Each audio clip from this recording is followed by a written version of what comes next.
Hi my friends! So another book today, and it is The Lion King. Simba wants to be a brave king just like his father, but didn't expect to inherit the throne of Pride Rock so soon. With the help of his new friends, will Simba claim his rightful place in the circle of life? Let's find out! Alright, look at that gorgeous picture. The sunset. So many pretty colors. I love it. Alright. Here's our title page. The title is Disney's The Lion King. And again, it is by Disney Press. They own the copyrights of the book, the story, the pictures. Alright. As the morning sun rose high over the African savannah, birds, animals gathered at the foot of Pride Rock.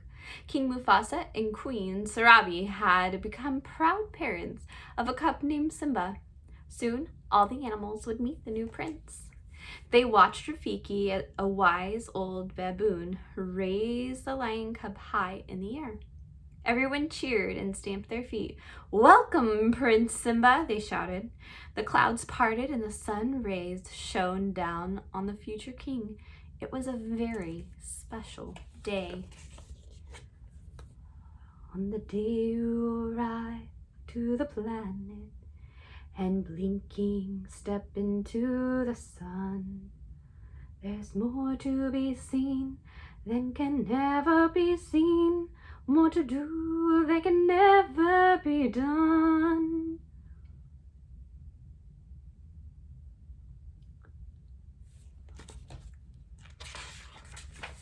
Time passed quickly for little Simba. There was so much to learn. One morning, the king showed his son around the kingdom. "Remember," Mufasa warned, "a good king must respect all creatures, for we are all connected in the great circle of life." Later that day, Simba went and visited his Uncle Scar. The cub proudly told him that he had seen the whole future of his kingdom. "Even beyond the border?" Scar asked slyly. "Well, no," said Simba sadly. "My dad said I can't go there." "Quite right," said Scar. "Only the bravest lions go there. An elephant graveyard is no place for a young prince."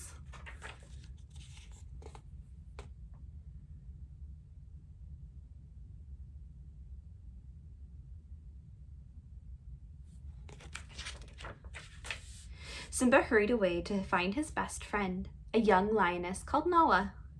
Even though he knew it was wrong, Simba had decided to visit the elephant graveyard with Nala that very day.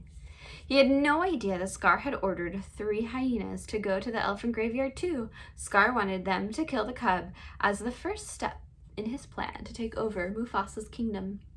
Simba raced ahead across the plains, leading Nala to the forbidden place. Eventually, they reached a pile of bones, and Simba knew they had arrived. "It's really creepy," said Nala. "We could get in big trouble."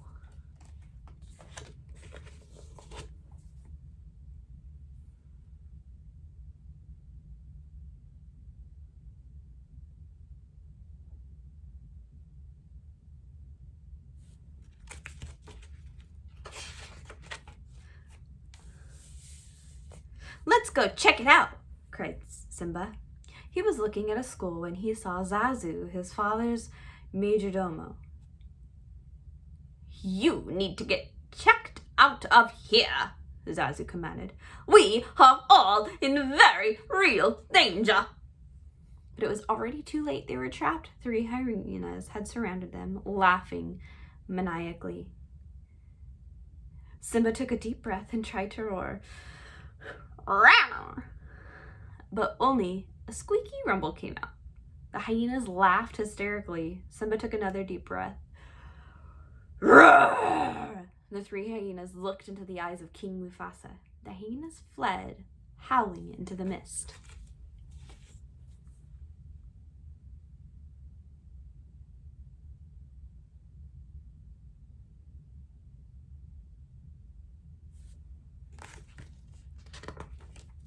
Mufasa sent Nala and Zazu ahead and walked slowly home with his son. Simba, I'm disappointed in you. You deliberately disobeyed me and put yourself and others in great danger. Simba felt horrible. I was just trying to be brave like you, he tried to explain. Being brave doesn't mean you go looking for trouble, the king said gently. The moon shone brightly above them, and the stars twinkled in the dark sky. Mufasa stopped. Look at the stars. From there, the great kings of the past look down upon us. Whenever you feel alone, just remember that. They'll always be there to guide you, and so will I.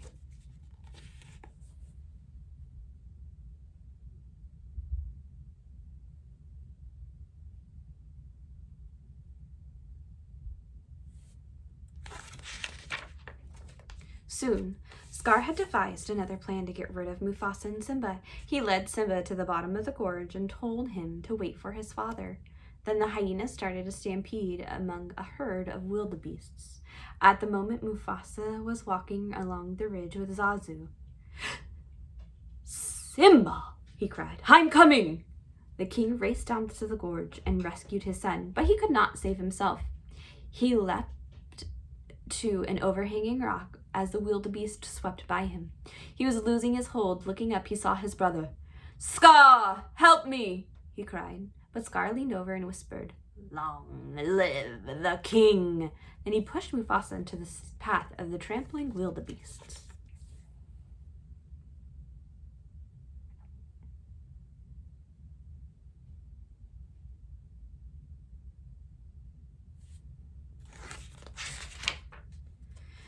When the stampede was over, Simba ran to his father's side.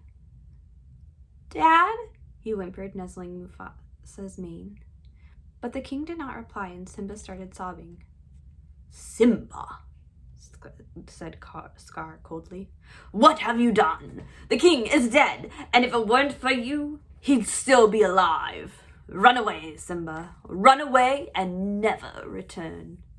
As Scar returned to take the royal throne at Pride Rock for himself, Simba stumbled, exhausted and frightened, through the savannah into the desert. He took a few more shaky steps and collapsed. Hungry vultures circled above him.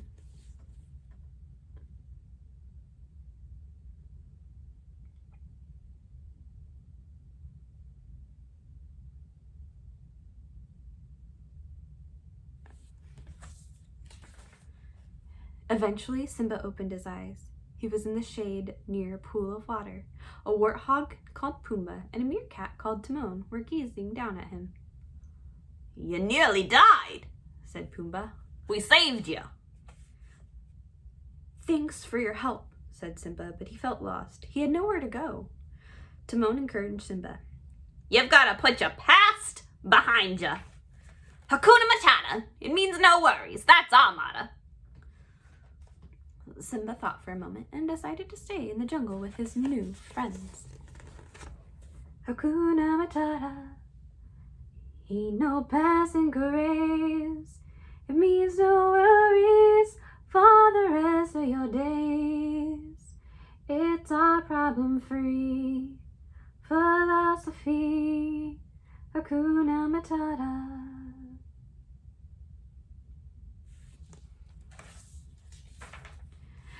One day, many years later, Simba rescued Pumbaa from a hungry lioness. It was Nala. The two friends were delighted to see each other again. Nala told Simba that everyone thought he was dead. But you're alive, and that means you're the king, she said. I'm not the king. Maybe I was going to be, but that was a long time ago, Simba said sadly. Simba showed Nala his favorite places in the jungle. It's beautiful, she said, but we need you at home. She told him that Scar had let the hyenas run wild. You're our only hope. But Simba refused to go back. Sad and angry, the friends parted ways.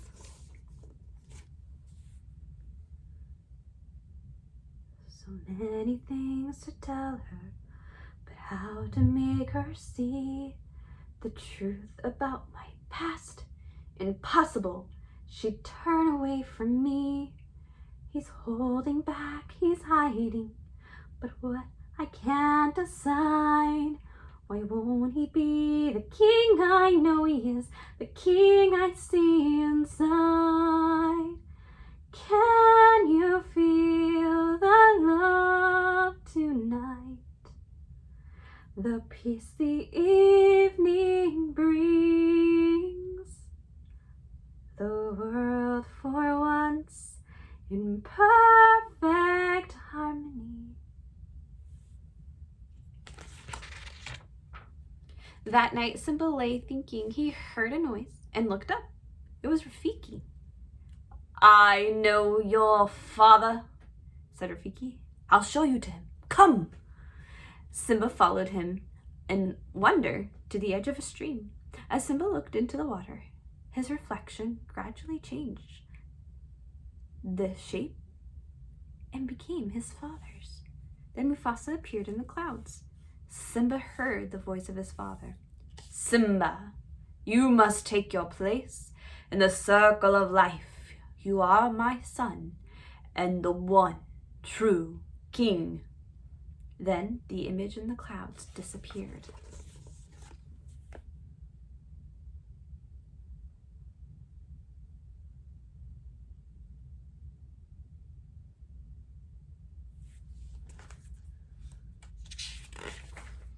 Back at Pride Rock, the rains had been late coming and the land was dry. Scar berated Queen Sarabi. Where is your hunting party? They're not doing their job. Scar, there is no food, Sarabi told him. The herds have moved on. There is nothing left. Storm clouds gathered in the sky and a lightning bolt scorched the earth. As the dry grasses caught fire, the flames swept toward Pride Rock. A lion appeared through the smoke. It was Simba. Scar lunged at Simba, determined to kill him just as he had his father. But Simba soon cornered Scar. Have mercy, Scar begged. He lied. It's the hyenas who are the real enemy. It was their idea. But when Simba was distracted, Scar attacked. In the fierce battle that followed, Simba finally heaved Scar over the cliff. Waiting for him at the bottom was a pack of hungry hyenas who had heard every word he had said. Simba was victorious.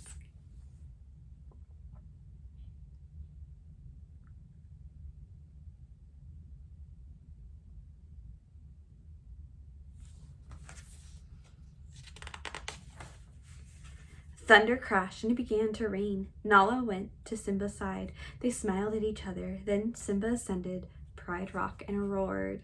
The heavy raindrops soaked the ground and stream beds filled up once more. The plains came back to life and the herds returned. One morning, the animals and birds made again their way to the foot of Pride Rock. Rafiki picked up a tiny cub, the child of King Simba and Queen Nala. He showed the future ruler the cheering crowd below. The circle of life continued.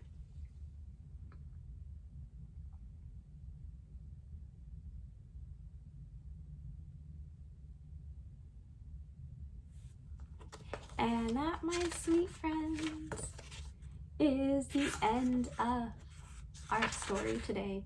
I hope you enjoyed following along, and I will see you next time. Have a great day.